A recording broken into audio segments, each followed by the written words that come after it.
Hi all, இன்றைக்கி எண்ணெய் கத்திரிக்காய் எப்படி பண்ணுறதுன்னு பார்க்கலாங்களா? நாங்கள் ஒரு 1/4 கிலோ கத்திரிக்காய் எடுத்திருக்கோம். இது கூட வெங்காயம், தக்காளி, மல்லி இலை அண்ட் பச்சை மிளகாய். இது வந்து நல்லெண்ணெயில் பண்ணாதாங்க நல்லாயிருக்கும்.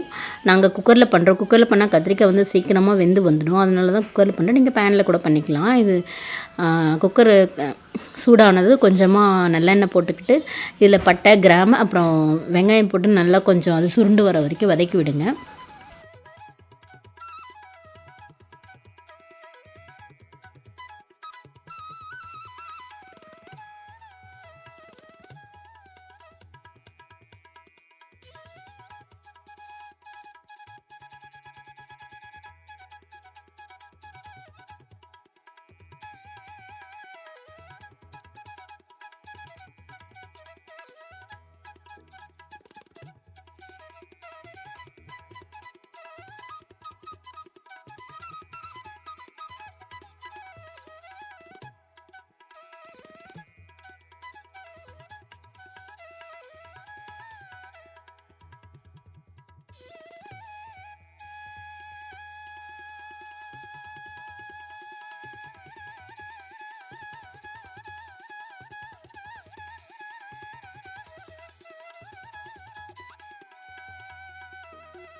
ஒரு 5 மினிட்ஸ்க்கு அப்புறம் இஞ்சி பூண்டு பேஸ்ட் ஒரு ஸ்பூன் போட்டுக்குங்க. அதையும் போட்டு நல்லா மிக்ஸ் பண்ணி விடுங்க.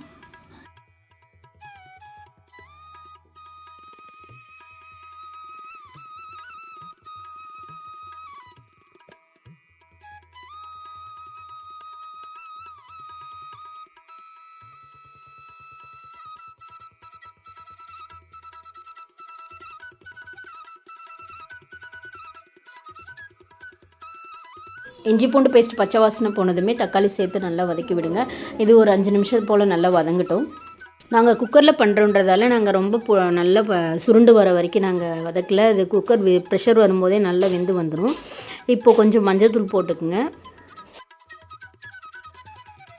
இப்போ இதுக்கு தேவையான மசாலா ஆட் பண்ணிக்கலாம். தனி மிளகாத்தூள் கொஞ்சமாக போட்டுக்குங்க. அப்புறம் மல்லித்தூள் கொஞ்சமாக போட்டுக்குங்க. இது மட்டுமே போதும். வேறு எந்த மசாலாவும் இதில் சேர்க்க வேண்டாம். எல்லாத்தையும் நல்லா மிக்ஸ் பண்ணி விட்டுட்டு அப்புறமா கத்திரிக்காய் நம்ம சேர்த்துக்கலாம். கத்திரிக்காய் கொஞ்சமாக நல்லா போட்டு எல்லாத்தையும் நல்லா கிண்டி மசாலா எல்லாமே போட்டு கிண்டி விட்டுட்டு அதுக்கப்புறமா நம்ம ப்ரெஷர் போட்டுக்கலாம். ப்ரெஷர் போட்டு எடுத்த பிறகு இதில் அதுதான் ரொம்ப முக்கியமான ஒரு பொருள். அதையும் நம்ம போட்டு மிக்ஸ் பண்ணிங்கன்னா எண்ணெய் கத்திரிக்காய் ரெடி. இதில் நம்ம பிரியாணிக்கெலாம் வச்சு சாப்பிட்டா சூப்பராக இருக்கும்.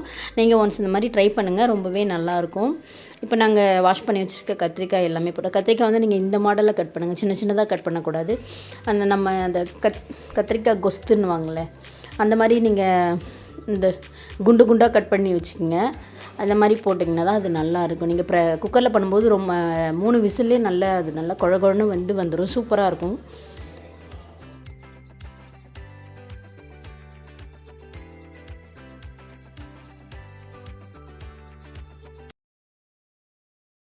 இப்போது தேவையான அளவு உப்பு போட்டுக்கலாம்.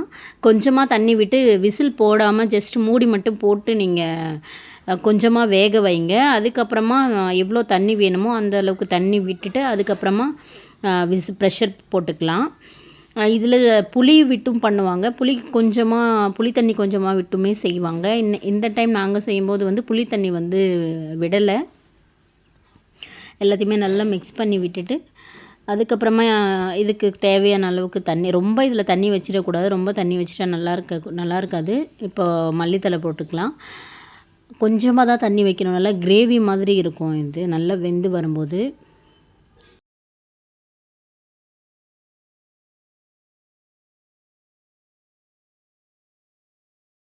கத்திரிக்காய் இப்போ கொஞ்சம் சுருண்டு வந்திருக்கு. இப்போ நம்ம தேவையான அளவு தண்ணி விட்டுட்டு நம்ம ப்ரெஷர் போட்டுக்கலாம். கரெக்டாக ஒரு 3 இல்லை 4 விசில் விடுங்க.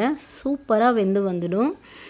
இது ப்ரெஷர் போன பிறகு நீங்கள் எடுத்துகிட்டு இதில் என்ன நீங்கள் சேர்க்கணுன்னா வேர்க்கடலை, முந்திரி தேவைப்பட்டால் உங்களுக்கு முந்திரி பருப்பு போடுங்க, இல்லைன்னா வேண்டாம். ஆனால் போட்டிங்கன்னா நல்லாயிருக்கும்.